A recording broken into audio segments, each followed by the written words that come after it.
Dan di situ saya mulai penasaran, saya download aplikasi Alkitab di HP saya melalui Play Store. Setelah saya membaca Alkitab tersebut di Kejadian, berinisiatif membeli Alkitab di gereja, dan saya baca.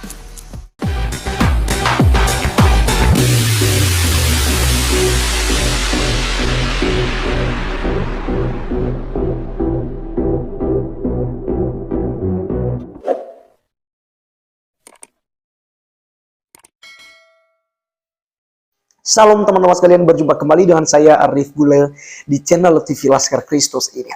Teman-teman, kali ini kita akan mendengarkan satu cuplikan video dari seorang muslimah cantik, di mana teman-teman sekalian dia menjadi percaya kepada Tuhan Yesus Kristus. Dia download Alkitab di Play Store, bahkan setelah membaca Alkitab melalui HP, dia juga memberanikan diri datang ke gereja untuk membeli Alkitab. Dan bermula dari situlah dia mengenal Kristus secara pribadi dan dia menjadi pengikut Tuhan Yesus. Dan lebih daripada itu, dia juga menjadi Laskar Kristus yang mengkabarkan Injil keselamatan yang ada di dalam nama Tuhan Yesus Kristus.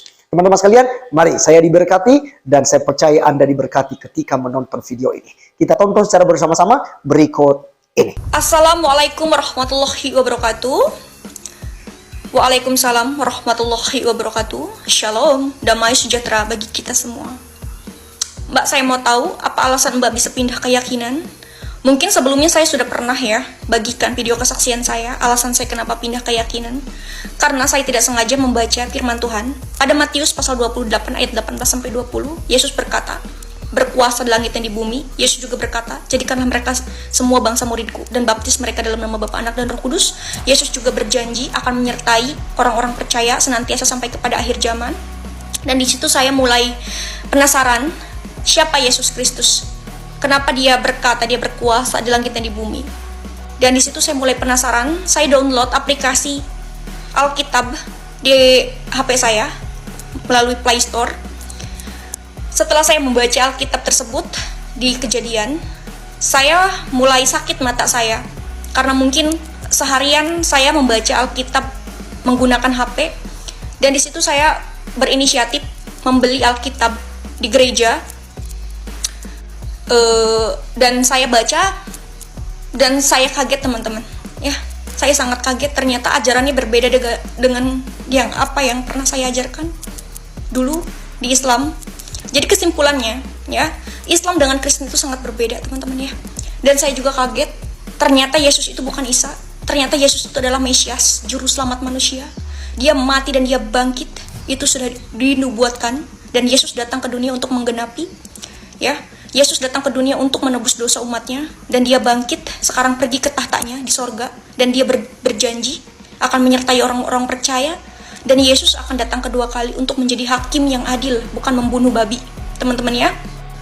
Pada Matius pasal 20 ayat 28, Yesus berfirman, sama seperti anak manusia datang bukan untuk dilayani, melainkan untuk melayani dan untuk memberikan nyawanya bagi tebusan banyak orang. Ya, jadi Yesus mati di atas kayu salib untuk menebus dosa waris, dosa kita. Ya, karena hanya Tuhan yang bisa menebus dosa kita.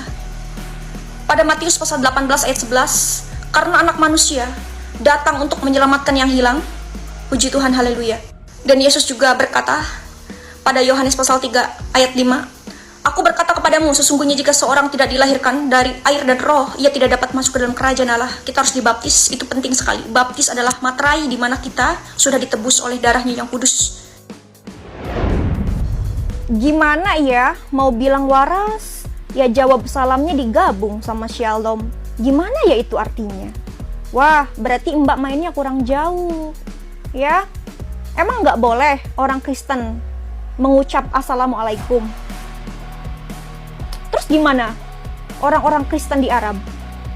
Nggak boleh gitu? Apa gimana? Mbak mainnya kurang jauh berarti. Mbak belajar lagi ya. Di Arab juga banyak kok Mbak orang Kristen. Mereka setiap hari mengucapkan kata Assalamualaikum karena itu bahasa mereka. Ya, emang yang mengucapkan Assalamualaikum hanya orang Islam. Yang boleh menggunakan bahasa Arab hanya orang Islam. Terus gimana dengan nasib orang-orang Kristen yang di Arab, yang selalu memuliakan nama Tuhan dengan menggunakan bahasa Arab? Saya akan putar satu lagu pujian, ya, lagu rohani, itu dari bahasa Arab. Habibi,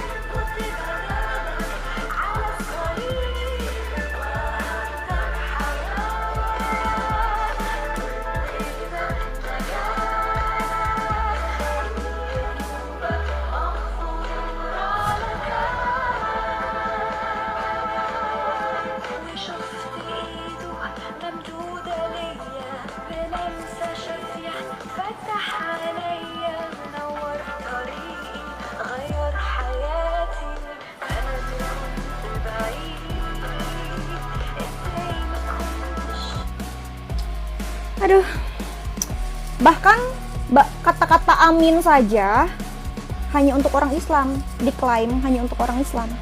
Terus gimana orang Kristen di Arab? Nggak boleh gitu ngomong amin gitu, cuman buat Islam doang gitu? Sana demo deh ke Arab sana kalau Mbak nggak suka. Mainnya kurang jauh, belajar lagi ya Mbak ya. Salam toleransi. Iya, gimana Mbak aja, semoga cepat sadar ya Mbak sebelum menyesal. Puji Tuhan, saya sudah sadar. Saya juga tidak menyesal karena saya punya pengharapan di dalam Yesus Kristus, keselamatan di dalam Yesus, iya dan amin.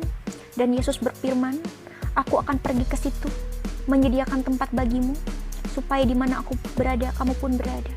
Yesus datang ke dunia, menebus dosa saya. Yesus mati di atas kayu salib untuk menebus dosa orang seperti saya, ya.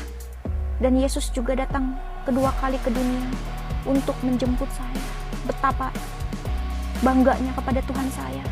Dia mengasihi saya, dia mencari saya yang hilang. Dia datang ke dunia mengubah kutuk menjadi berkat.